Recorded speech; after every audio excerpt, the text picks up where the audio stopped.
5 दिवसीय शिव महापुराण की कथा 17 तारीख से 21 तारीख तक जनकपुरा जिला दुर्ग छत्तीसगढ़ में चल रही है। ये कथा 21 तारीख को विराम हो जाएगी। फिर 24 तारीख से 28 तारीख तक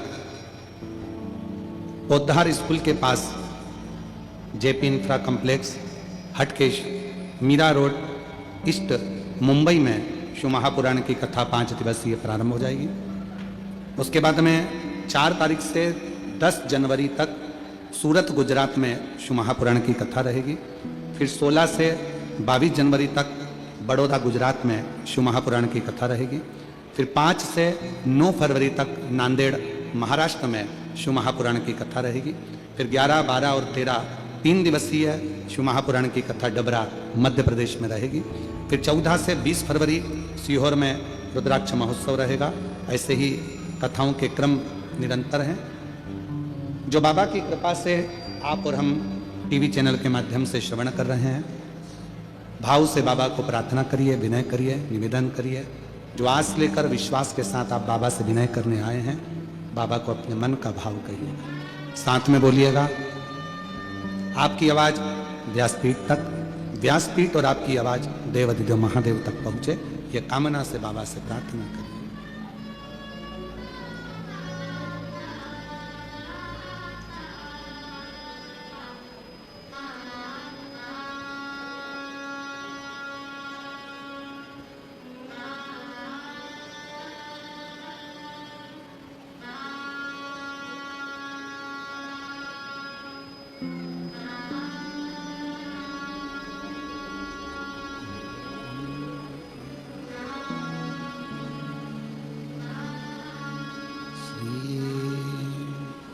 शिवाय नमस्तुभ्यं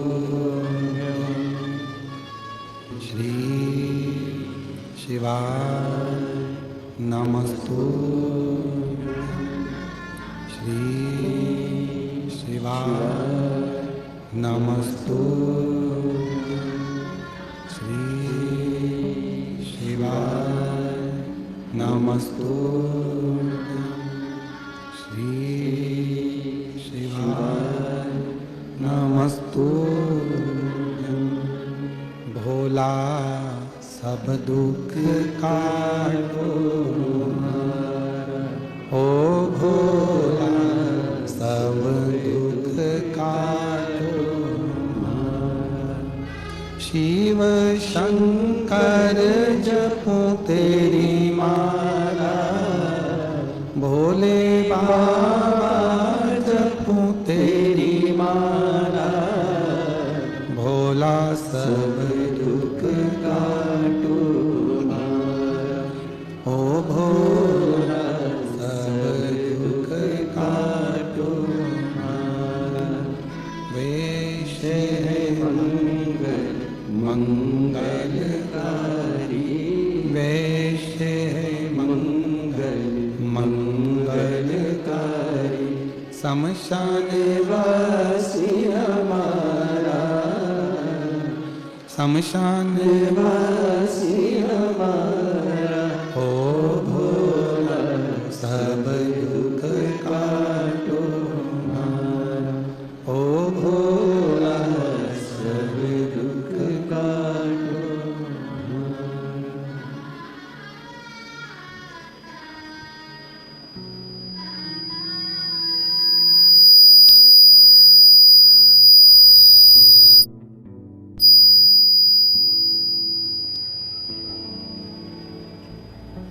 बाबा देवाधिदेव महादेव भगवान शिव की पवित्र कथा कर रही है, शिव महापुराण की कथा वर्णन कर रही है।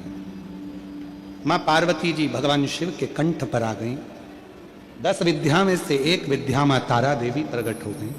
उन्हीं के अंश स्वरूप से मां सरस्वती प्रकट हो गईं, जिन्होंने करहाने में भी स्वर दिया और शिव के उस करहाने में ओम नाद का उच्चारण भर दिया। एक बार सभी साथ में ओम नाद करेंगे।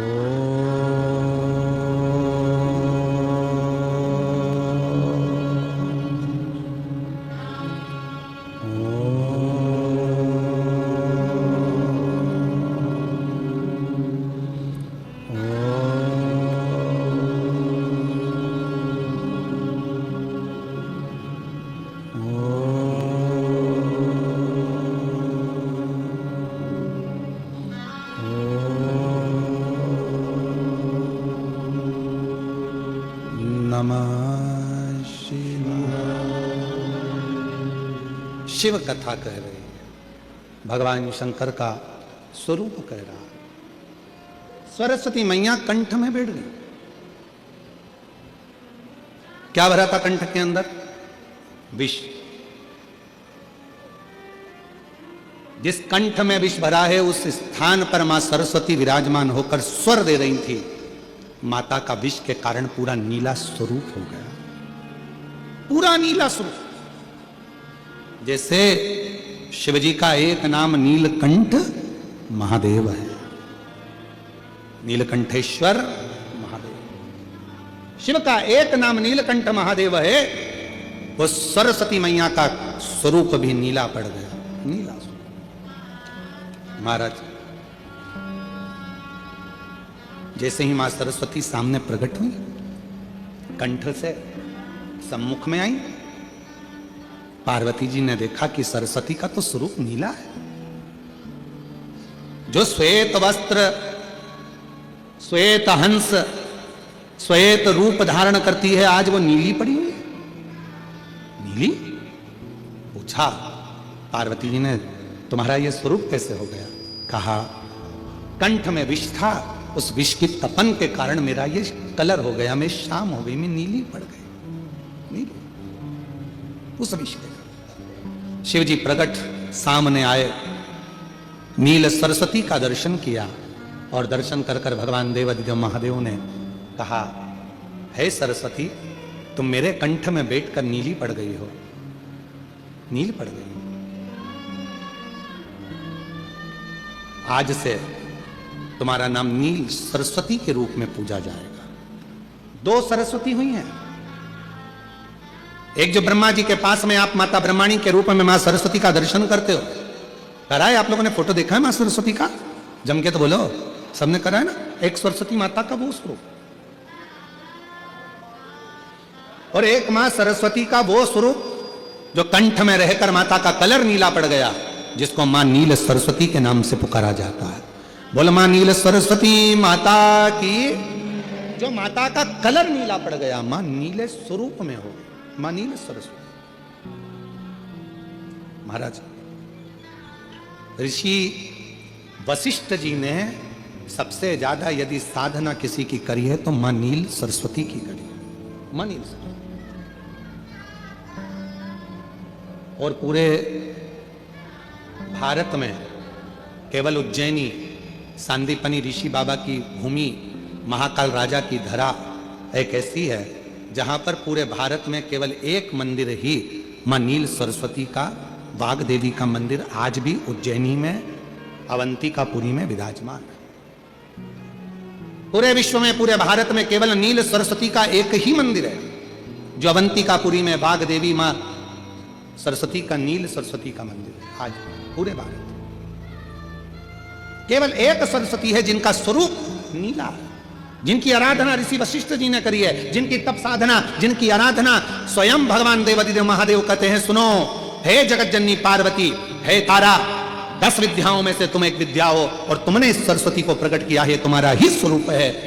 मैं वर देता हूं जो इस नील सरस्वती की आराधना, साधना, स्मरण, स्तोत्र जप करेगा, पाठ करेगा, उच्चारण करेगा, उसको कभी ज्ञान की, कभी बुद्धि की, कभी विवेक की, कभी कमी ना हो, कभी कमी। मेरी जीजियों,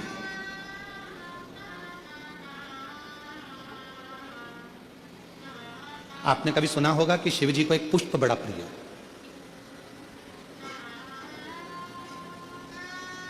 शायद आप लोगों के इधर है कि नहीं हमको नहीं मालूम, पर शिव जी को एक पुष्प बड़ा प्रिय है जिसको शंख पुष्पी पुष्प कहते हैं,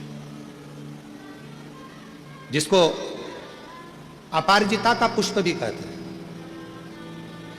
आप लोगों के इधर है कि नहीं वो हमको नहीं मालूम है, पर एक बेल चलती है, उस बेल पर वो नीले कलर का पुष्प होता है, शंख जैसी उसकी आकृति होती है और नीला पुष्प होता है, नीले कलर। आप लोगों ने देखा है? किस किस ने देखा? जरा हाथ उठाओ सब लोग। देखा है मतलब रखो, आप देखा है तो फिर तो कथा आप लोगों के बुद्धि में बैठ जाए। लाए हो क्या? ला देव, देव लाओ, ला देव ला।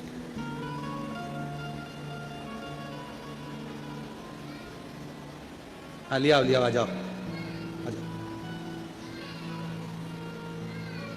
और शंभु शरणे पड़ी मांगू घड़ी रे दुख काटो दया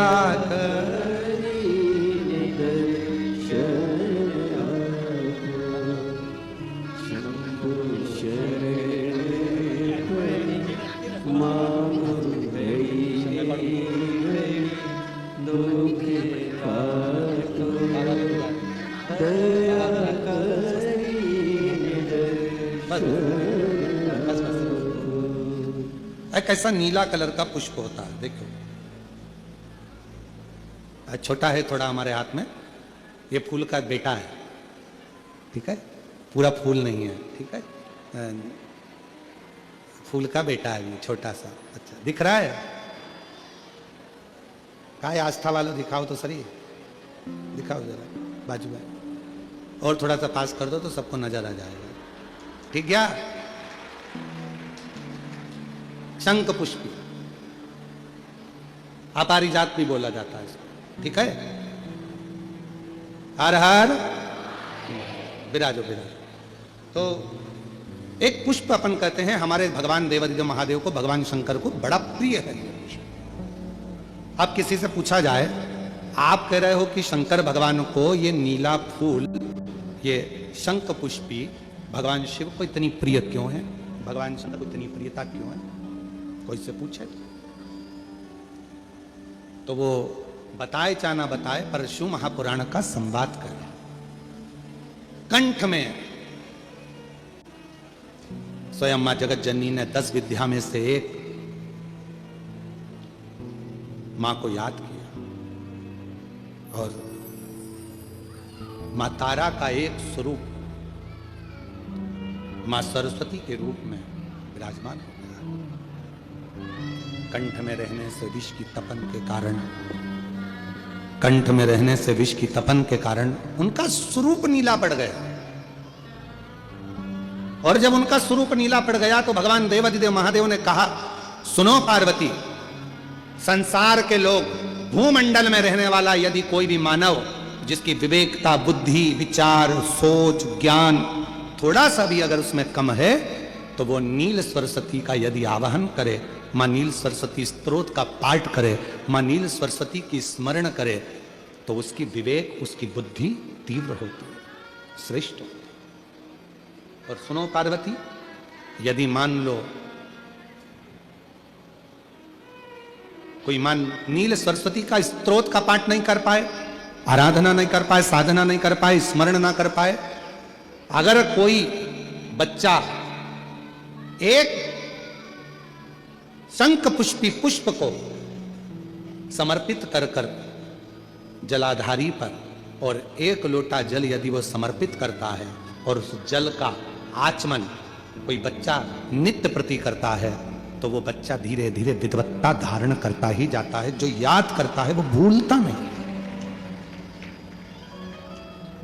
ये मां नील सरस्वती की कथा है। 2 सरस्वती का दर्शन आपको और हमको होता है, 2 सरस्वती का स्मरण आप और हम करते हैं। एक सरस्वती जो स्वयं श्वेत वस्त्र धारण करी है, हंस पर बैठी हैं, और बड़े आनंद के साथ में मां सरस्वती का सुंदर स्वरूप है। पर एक सरस्वती ऐसी हैं जो नीला उनका स्वरूप है, और नील सरस्वती के रूप में उनकी पूजन होती है। मां नील सरस्वती महाराज,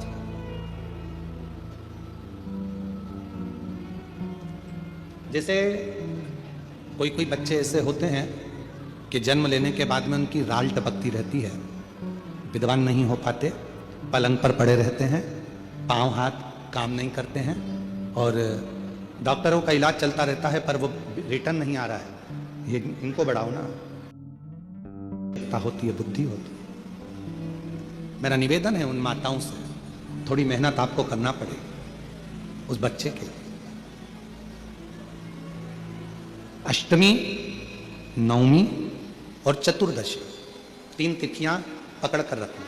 कौन कौन सी? जम के बोलो। अष्टमी, नवमी, चतुर्दशी। ये 3 तिथियां ऐसी हैं, चतुर्दशी अमावस्या की भी और चतुर्दशी पूर्णिमा की, अष्टमी नौमी अमावस्या की भी और अष्टमी नौमी पूर्णिमा की। ये वो तिथियां हैं जिन तिथियों में मां नील सरस्वती का स्तोत्र का पाठ कर कर एक शंख पुष्पी पुष्प, एक अपारिजात का पुष्प जलाधारी पर रखकर 7 बार अगर जल का पात्र से जल चढ़ाया जाए और उसी जल को कटोरी में झेल लिया जाए, उस जल को 3 दिन तक लगातार यदि सुबह दोपहर शाम रोज उस बच्चे को देना चालू करिए, उसके हाथ पैर भी काम करना प्रारंभ करेंगे, उसकी बुद्धि भी काम करना प्रारंभ करेगी। जो वो पलंग पर पड़े पड़े राल टपकाता रहता है, उसको लोग कहते हैं कि 18 साल का हो गया और दिमाग केवल 10 साल का है, 5 साल का है, उसमें धीरे धीरे बुद्धि प्रबल होना प्रारंभ हो जाएगी और वो भी एक दिन कार्य करना प्रारंभ कर,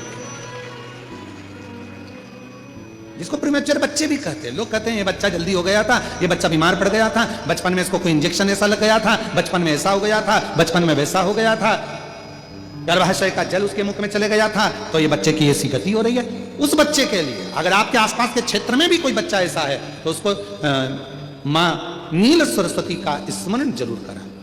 और अगर आप लोगों के पास में मां नील सरस्वती का स्तोत्र का पाठ ना मिले तो प्रयास करिएगा, मोबाइल पर सर्च कर कर मां नील सरस्वती का स्तोत्र भी निकाल सकते हो, बाजार में से गीता प्रेस गोरखपुर की किताब में भी ला सकते हो, पढ़ भी सकते हो, घर में उसका स्तोत्र का पाठ भी कर सकते हो। मां नील सरस्वती स्तोत्र का स्मरण और बड़े भाव के साथ करें स्मरण।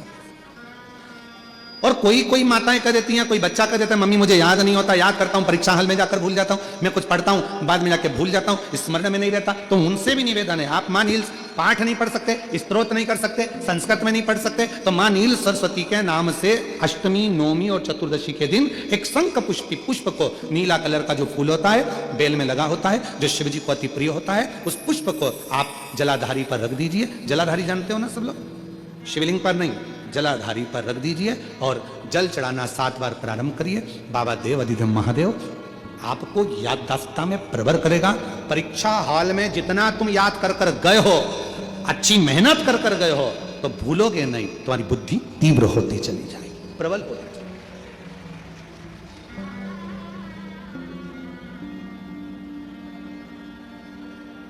आजकल आयुर्वेद में आप लोग अगर आयुर्वेदिक दवाइयां लेते होंगे, आयुर्वेद वालों के पास यदि जाते होंगे, तो वो भी अगर बच्चा पढ़ने में कमजोर है, बुद्धि से कमजोर है, तो उसको शंख पुष्पी की चाय पीने का भी कहते हैं। बाजार में आती होगी शायद, भैया कह रहे हैं कि बाजार में वो चाय भी मिलती है, नीली चाय।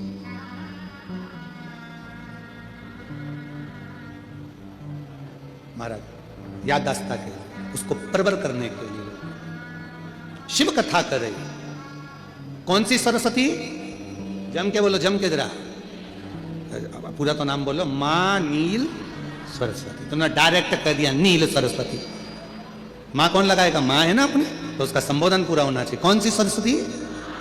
मां नील सरस्वती का स्मरण सुख देगा, आनंद देगा, स्मरण सुख देगा। और हम तो यहां तक कहेंगे अपने अपने घर में अगर हो सके तो ये शंख पुष्पी का एक पौधा लगा लो। ऐसा होता है वो पौधा बढ़ते जाता है, ऐसा नहीं कि सूखता है, और बढ़ता है। बच्चे लोग सुबह से उठेंगे और बच्चे लोग उठकर उस पौधे में से फूल तोड़ेंगे और शंकर भगवान को समर्पित करेंगे, तो वो पुष्प भी बच्चों के जीवन में विद्वत्ता प्रदान करेगा। वो शंख पुष्पी का पुष्प। हर हर एक आनंद, एक पत्र है, अच्छा है, देखिए।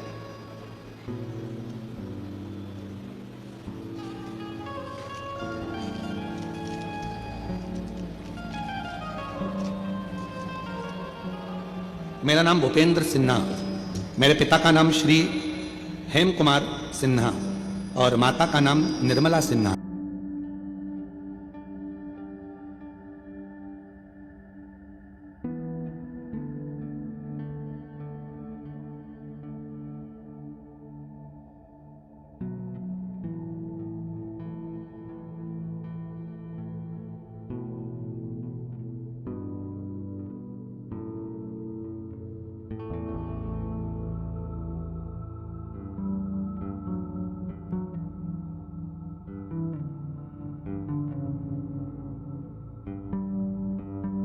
तो मित्रों, ऐसी ही वीडियो और देखने के लिए हमारे चैनल को सब्सक्राइब कीजिए। तो अपने मिलते हैं नेक्स्ट वीडियो में, तब तक के लिए राधे राधे, जय श्री कृष्णा।